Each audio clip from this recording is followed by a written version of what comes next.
Hello everyone and welcome to my channel, and today I'll be reading a multi-character listener by me. So let's get into it. Neuvillette. Neuvillette was always seen wearing those robes of his. Always in that formal outfit. The outfit that he wears to work, and you never actually really had a chance to see him in anything else. Until the two of you had gotten the chance to live together. And that's when you got to see him in his own pajamas. And other outfits as well. Some simpler things. And beautiful things, of course.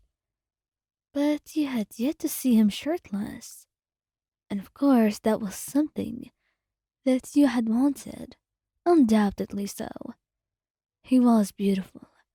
And you could only imagine what could be under those robes and those shirts that you saw. He was of impressive strength, and you could only wonder just what those abs would feel like under your hands. You certainly did not spend too long a time to think about this. You had only had fleeting thoughts. Simply fleeting. Not anything they thought about for a long time. Of course, that would remain the case for a while now. Until you had the chance to see him without anything on. And wasn't it just the most beautiful day? Like you were blessed by the archons themselves. You looked at him, your eyes going wide.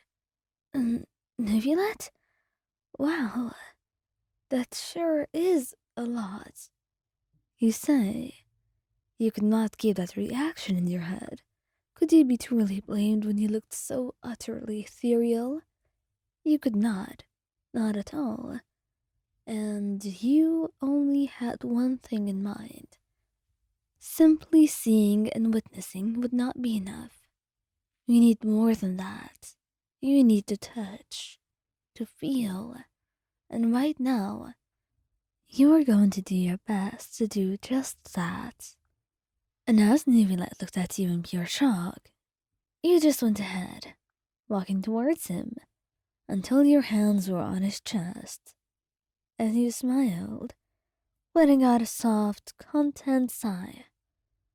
Oh, Nivi, you're truly beautiful. Can I kiss you right now? He stood there, bewildered, and he was blushing a little bit. The Eunuchs of Fontaine, blushing, just because you had your hands on his chest. It was certainly something to witness, and something to treasure within your mind. Meanwhile, Neuvillette nodded. He was a little bit nervous about all of this, but he was never going to forbid you from doing what you wanted. And as he looked at you, you wrapped your arms around him and leaned in, pressing soft little kisses to his chest, smiling as you looked up at him. You're so pretty, Neuvillette. You should let me appreciate you a little bit more, you say, and his face gets a little bit redder at your words. If you say so, Wyan. This is certainly something I've never experienced before. So excuse me for my reaction. Meanwhile, you thought his reaction was quite adorable, so he really had nothing to apologize for. Wriothesley had his own thoughts about everything, but he's never really objected to anything that you did. And most of the time, he was quite eager and bolder than you could ever be. But today you would really surprise him. And that was something that was quite hard to do. So for you to do all of that, it certainly means that there was something strong, something that was driving force to make you do this. And the thing in particular was none other than his fabled abs. You see, he was very beautiful. That was something that anyone easily knew. The Duke of Mirapide. He was a beautiful person, an enigmatic persona. But only you got to see him behind closed doors, and only you got the joy of being in his presence and being spoiled by him. So, you certainly had a lot going for you.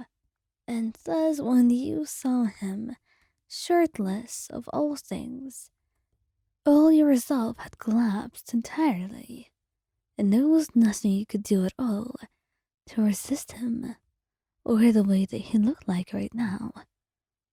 You were blushing brightly as you stared. What could you do but stare at him?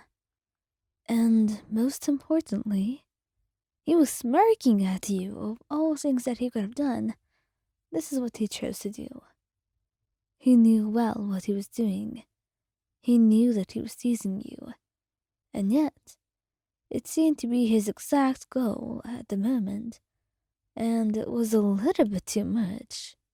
Until you decided that maybe it didn't have to be a loss. Maybe you could take advantage of it.